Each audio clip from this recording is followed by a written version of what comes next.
আসসালামু আলাইকুম। এই ক্লাসটা 3টা বইয়ের জন্য। Principles of finance, BBA first year, চ্যাপ্টারের নাম প্রাইসিং মডেল।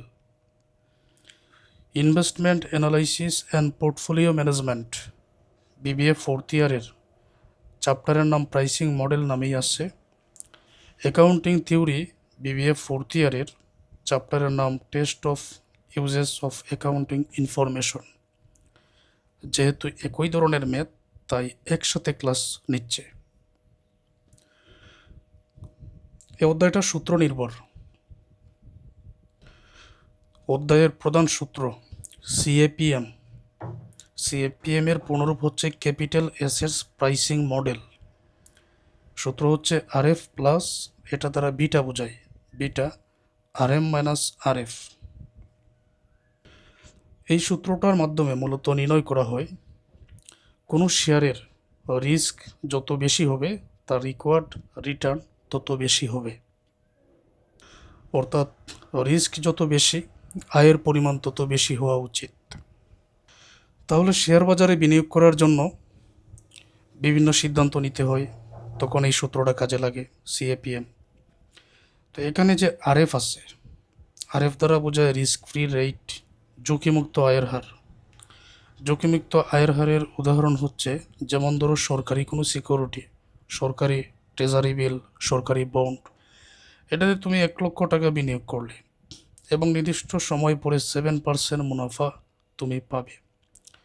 এখানে তো কোনো রিস্ক নেই, তাই না? কারণ নির্দিষ্ট সময় পরে তুমি 7% মুনাফা পাচ্ছ, কোনো রিস্ক এটাতে নাই। তো এটা হচ্ছে risk free rate of return. তারপর এখানে আছে বিটা। এই বিটাটা সবচেয়ে বেশি গুরুত্বপূর্ণ, আর এটাকে সিএপিএম এর প্রাণও বলা হয়।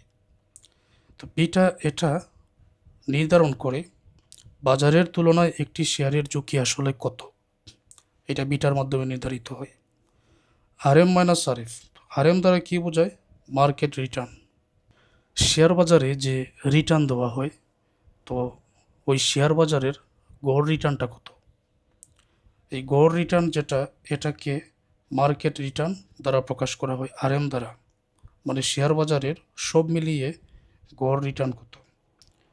তারপর সিএপিএম এর যে সূত্রটা, এটা মূলত এক্সপেক্টেড রিটার্ন বাইর করার সূত্র।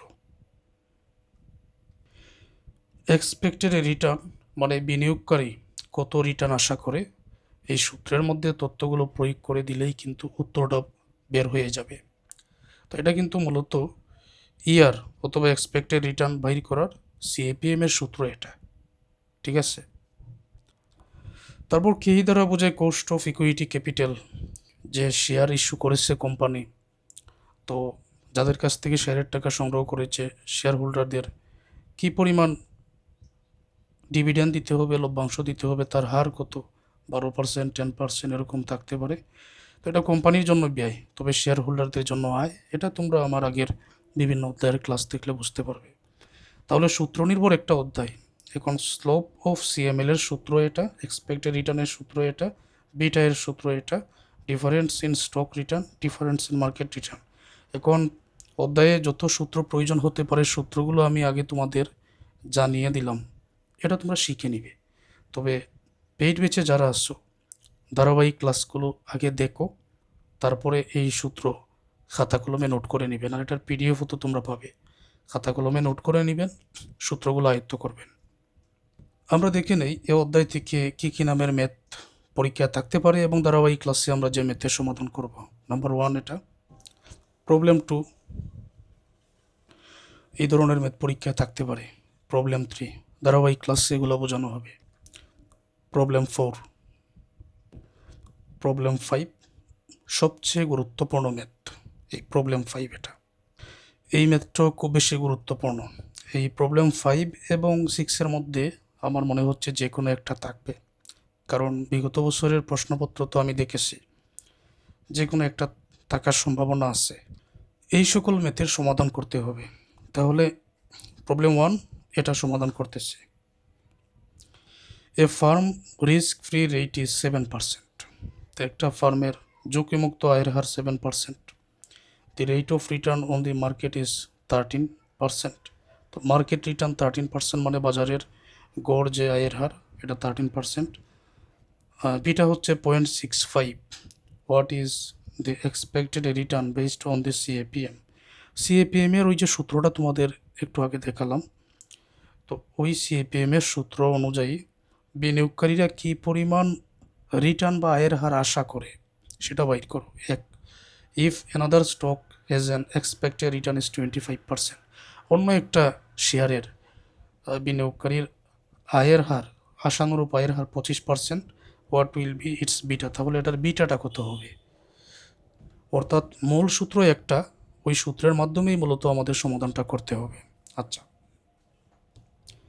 তো কিছুক্ষণ আগে তোমাদের যে সূত্রটা দেখালাম এটা মূলত ইয়ার, এটার সূত্র এক্সপেক্টেড রিটার্ন, বিনিয়োগকারীরা কী পরিমাণ রিটার্ন আশা করে, risk free rate of return beta, market return risk free rate of return. Okay, নাম দেখে তো বোঝা যাচ্ছে। এখন এই তথ্যগুলো আগে আমি লিখে নেই, একটু সময় দিয়ে ক্লাসটা দেখো। আরএফের মানে যে রিস্ক ফ্রি রেট কত আছে, 7% না, ওর এটাকে 100 দ্বারা ভাগ করো, 0.07 হবে। আরএম এর মান কত আছে, 13%,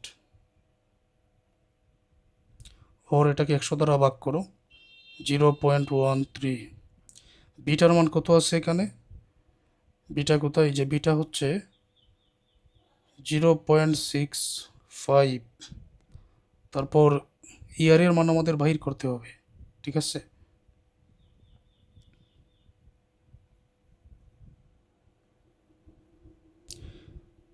ইয়ারের মান বাহির করতে হবে। ওকে, কোনো মানগুলো আমরা বসিয়ে দিই। তো ইয়ারের সূত্রই এটা। প্রথমে আরএফ এর মান হচ্ছে 0.07, বিটার মান হচ্ছে 0.65, আরএম এর মান হচ্ছে 0.13, বিয়োগ আরএফ এর মান 0.07। সূত্র নির্ভর একটা চ্যাপ্টার, সূত্র মনে রাখলেই তোমরা ম্যাথ পারবে। আচ্ছা, তারপর 0.07 এবং এই জায়গায় প্লাস 0.65, খালি জায়গা মানে গুণ, খালি জায়গা মানে গুণ। তারপর 0.13 থেকে 0.07 বিয়োগ করলে এখানে থাকবে 0.06। 0.07 প্লাস এই দুইটা গুণ করো, 0.039 উত্তরে আসবে। দুইটা যোগ করো, 0.109, ওর এটাকে 100 দ্বারা গুণ করো, 10.9%। এ হলো একটা উত্তর। এখানে আরেকটা প্রশ্ন বাকি, যে সরাসরি ইয়ারের মান এক্সপেক্টেড রিটার্ন, ইয়ারের মান বলে দিছে যে 25%, তো বিটা কত। এখন ইয়ারের মান 25%, বিটা কত, এটার রিস্ক ফ্রি রেট 7%, 0.07 এটা ঠিক থাকবে, আর এম এর মানও ঠিক থাকবে। তো বিটার মান চেঞ্জ করতে হবে, বিটার মান বাহির করতে হবে। ইয়ারের মানটা এখানে বলে দিচ্ছে, এই যে দেখো তথ্যগুলো আমি সাজিয়ে নেই। রিস্ক ফ্রি রেট আগের যেটা 7% ছিল, আর এম এর মান 13% ছিল, 0.13। বিটার মান এখন বাহির করতে হবে, আর ইয়ারের মান এখন অঙ্কের মধ্যে দেওয়া আছে।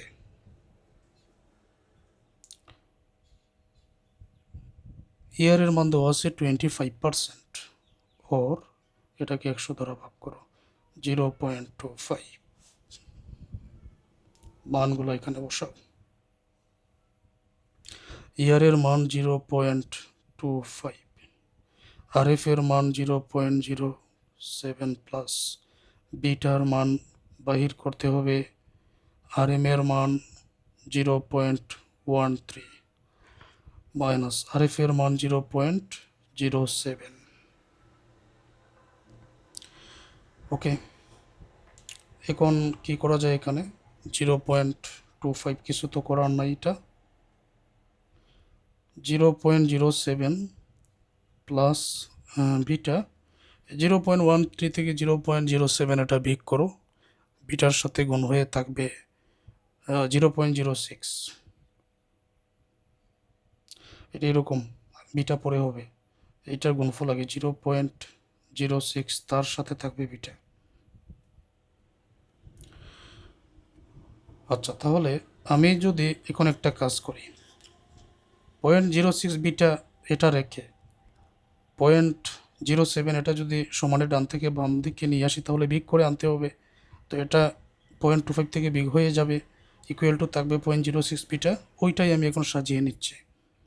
তো 0.06 বিটা, তারপর 0.25 থেকে বিগ হবে 0.07। তো এটা তো বুঝতে পারছো, কারণ এটা তো এমনিতেই এদিকে নিয়ে আসলে বিগ হবে, ইকুয়াল টু এইটা থাকবে। তো এটা সাজিয়ে নিলাম আমি।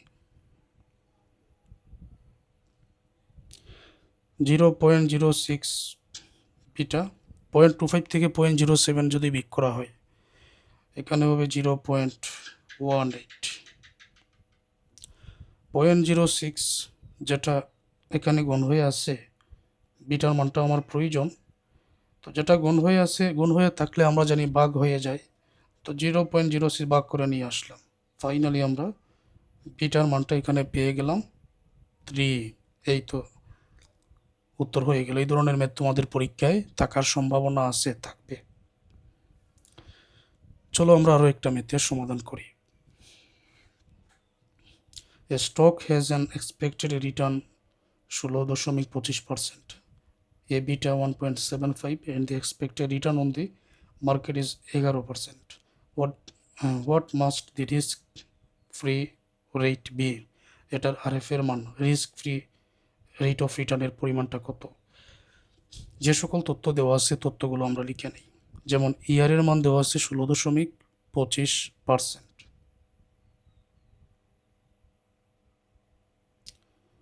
ওর এখানে হবে 0.1625।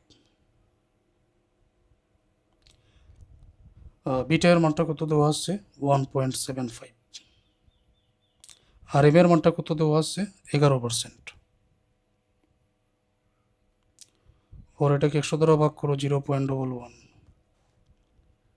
ওকে, এখন সূত্রটা আমরা লিখে নেই। সূত্রটা যে লিখব, কিসের উপর ভিত্তি করে? ইয়ারের মান তো দেওয়া আছে, তো যেটা দেওয়া আছে এটা আমরা এখানে লিখে নেই।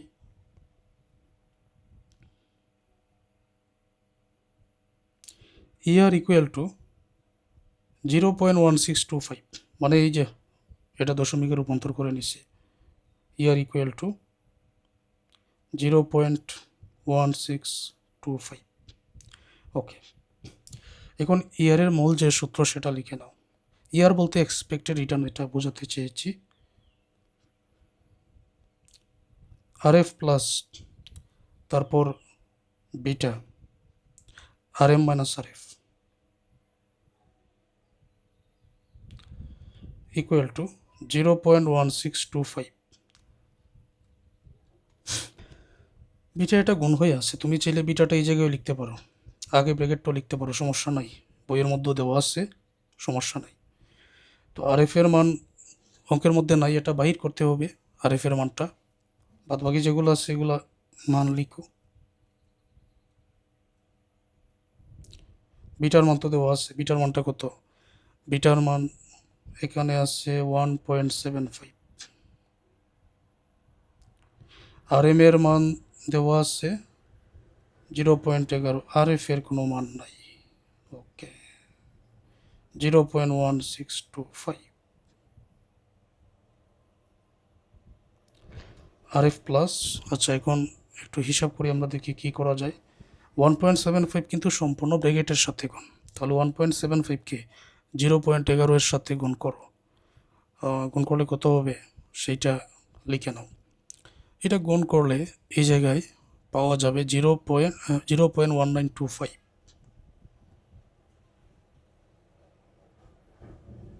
তারপর বিয়োগ আছে, বিয়োগ দাও। আর এফ দ্বারা 1.75কে গুণ করলে 1.75 আর এফ ইকুয়াল টু 0.1625। ওকে, এখন আর এফ যেটা, এটা কিন্তু 1 আছে। ওকে, 1 আর 1.75, তাহলে মাইনাসের 0.75 এখানে বেশি, সেটাই লিখে নাও। মাইনাসের 0.75 RF এখানে বেশি 0.1625, প্লাসের 0.1925 যেটা এটা মাইনাসের করে নিয়ে আসো 0.1925, মাইনাসের 0.75 RF, মাইনাসের 1625 থেকে প্লাসের 1625 থেকে মাইনাসের 0.1925 এটা যদি বিয়োগ করা হয় উত্তরে এই জায়গায় আসবে মাইনাসের 0.03। ওকে, উভয় পক্ষ থেকে মাইনাসে মাইনাসে কাটা 0.75 RF ইকুয়াল টু 0.03। উভয় পক্ষ থেকে মাইনাসে মাইনাসে কাটা গেছে, এখন RF পর্যন্ত আমরা চলে আসছি। RF ইকুয়াল টু 0.03 এর সাথে যে এই যে RF এর সাথে যেটা গুণ হয়ে আছে এটা ভাগ করে নিয়ে আসো, সুতরাং RF ইকুয়াল টু এই জায়গায় হবে 0.04 और এটাকে 100 দ্বারা গুণ করো 4% উত্তর। ঠিক আছে, এটা আরও একটা ম্যাথ দেখো। এট প্রেজেন্ট বর্তমানে suppose the risk free rate is 12%, ঝুঁকিমুক্ত আয়ের হার 12%, মানে 12% যদি তুমি বিনিয়োগ করো তাহলে 12% রিটার্ন তুমি পাবে, এখানে কোনো ঝুঁকি নেই। The expected return on the market portfolio is 16%। Expected return অর্থাৎ বাজারে এক্সপেক্টেড রিটার্ন আশানুরূপ যেটা রিটার্ন মার্কেট রিটার্ন আশা করা যাচ্ছে এটা হচ্ছে 16%। দি এক্সপেক্টেড রিটার্ন ফর স্টক এখানে দেওয়া আছে 4 stock enlisted together with their expected beta, তো বিটা সহকারে 4টা স্টকের এক্সপেক্টেড রিটার্ন এখানে দেওয়া আছে। তো পোর্টফোলিওস একাধিক খাতে যদি বিনিয়োগ করা হয় তো এটাকে বলা হয় পোর্টফোলিও। ABCD নামে 4টা স্টক এখানে আছে, এভারেজ রিটার্ন আলাদা করে দেওয়া আছে, বিটা দেওয়া আছে। তো এ হচ্ছে 18% বিটা 1.35, বি হচ্ছে 15% বিটা 0.85, সি হচ্ছে 16% বিটা 1.20, ডি হচ্ছে 20% beta 1.75। On the basis of this expectation which stock are overvalued and undervalued, কোন স্টকটা ওভার ভ্যালুড এবং আন্ডার ভ্যালুড এইটা আমাদের বাইর করতে হবে। এই অঙ্কটাও কিন্তু CAPM এর ওই সূত্রটার মাধ্যমেই বাইর করতে হবে।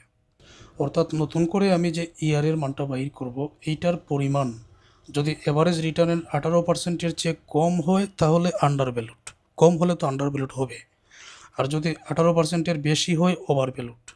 ওকে, এখন সময় যাতে কম লাগে টেবিলটা এখানে আমি অঙ্কন করে নিয়ে এসেছি, সবাই লক্ষ্য করো। এর আছে এখানে 18% 1.35 বিটা আছে, তো এটা রিস্ক ফ্রি রেট কিন্তু প্রত্যেকটা 12% করে আছে, তার মানে 0.12। মার্কেট রিটার্ন RM এর মান কিন্তু প্রত্যেকটা 16% আছে, তার মানে 0.16, আমি ডিরেক্ট বসিয়ে দিব 0.16 বা 16%। আর বিটা 1.35, এবার তো কোনো কিছুর প্রয়োজন নাই, অর্থাৎ RM এর মান বাহির করার জন্য জাস্ট RF এর মান 12 আছে, প্রত্যেকটার কিন্তু 12%। RM এর মান 16 আছে, প্রত্যেকটার কিন্তু 16%, শুধু বিটা এক একটার আলাদা। এর আছে 1.35, এটার এভারেজ রিটার্ন আবার 18%। তো লক্ষ্য করো সবাই এটা কিভাবে আমি নির্ণয় করি দেখো। RF plus beta RM minus RF ওই অনুযায়ী কিন্তু আমি সূত্রটা এখানে লিখব। তো RF এর মান আছে এক্সপেক্টেড রিটার্ন হবে, RF এর মান আছে 12%, তো এইভাবে আমি সহজে লিখতে পারি দশমিকে না নিয়ে 12% প্লাস বিটার মান আছে এটার 1.35, RF এর মান 12% বিয়োগ RM হবে 16%, RF এর মান হবে 12%। ওকে, 12% প্লাস 16 থেকে 12 বিয়োগ করো, বিয়োগ করে হবে 4%, তারপর এই 4%কে 4 দ্বারা 1.35কে গুণ করলে 5.40 হবে, সাথে পার্সেন্টটা রেখে দিবে, 2% যোগ করলে হবে 17.40, 40%। আবার অঙ্কটার মধ্যে এভারেজ রিটার্ন দেওয়া আছে 18%। এখন যেটা আমরা ইয়ার বর্তমানে বাইর করলাম 17.40%, অঙ্কের মধ্যে এভারেজ রিটার্ন 18%, এটা কম না বেশি? নিশ্চয়ই কম। তাহলে এটা আন্ডার ভ্যালুড। আমরা রিমার্ক এখানে মন্তব্য করব আন্ডার ভ্যালুড। বুঝতে পারছো? এরকম প্রত্যেকটা। এখন বিটা হচ্ছে 0.85 আর এভারেজ রিটার্ন 15%। আর এফ এর মান আর এম এর মান তো আর 12-16 করেই আছে। তো বিটা 0.85, এভারেজ রিটার্ন 15%। এটা দেখো, এটার এভারেজ রিটার্ন হচ্ছে 15%, লিখে দিলাম। তাহলে এটার ইয়ার হবে এরকম, আর এফ তো 12% ঠিক থাকবে, প্লাস বিটা 0.85, তারপর 16% বিয়োগ আর এফ এর মান হচ্ছে 12%। 12% যোগ 16 থেকে 12 বিয়োগ করলে 4 দ্বারা যদি 0.85কে গুণ করা হয় 3.40%। 12 আর 3 15.40%। তো এটা বেশি দেখা যাচ্ছে, আছে 15, কিন্তু উত্তরে আমরা বাইর করেছি বেশি 15.40%, তাহলে ওভার ভ্যালুড।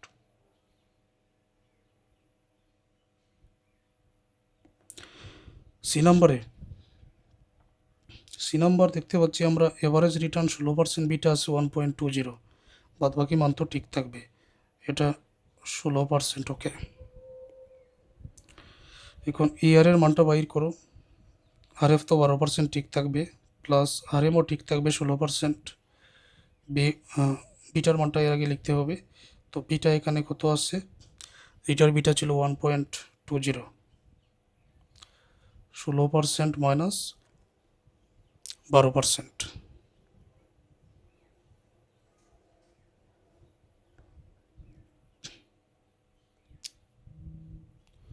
12% প্লাস এই 16 থেকে 12 বিয়োগ করলে 4 দ্বারা 1.20কে তুমি গুণ করলে এই জায়গায় পাবে 4.80%। তাহলে উত্তরে হবে 12 আর 4 16.80%।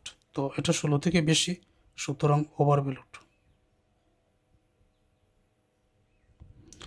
তারপর ডি এর মান,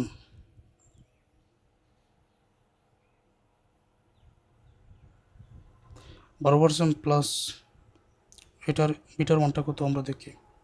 বিটা 1.75, 20% আছে এভারেজ রিটার্ন,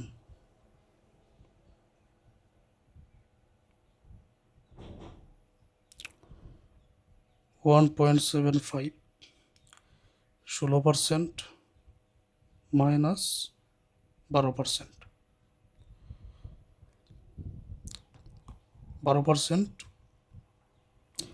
16 থেকে 12 বিয়োগ করলে 4 দ্বারা 1.75কে যদি তুমি গুণ করো তাহলে উত্তরে 7% পাবে। 12 আর 7 হচ্ছে এখানে 19%, তো এটা 20%-এর কম, অথবা এটা হচ্ছে আন্ডার ভ্যালুড।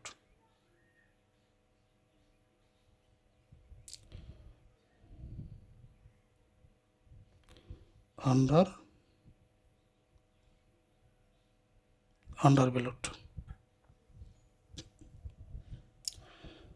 আশা করছি সকল শিক্ষার্থীরা এই ম্যাথের সমাধান বুঝতে পেরেছ। এখন পেইড ব্যাচে যারা আসছো, পরবর্তী ক্লাসগুলো দেখে নাও সম্পূর্ণ অধ্যায়ের। আর ক্লাস থেকে যারা উপকৃত হচ্ছ, তোমাদের সহপাঠী বন্ধুদের জানিয়ে দাও, তারাও যেন পেইড ব্যাচে ভর্তি হয় এই নাম্বারে যোগাযোগ করে।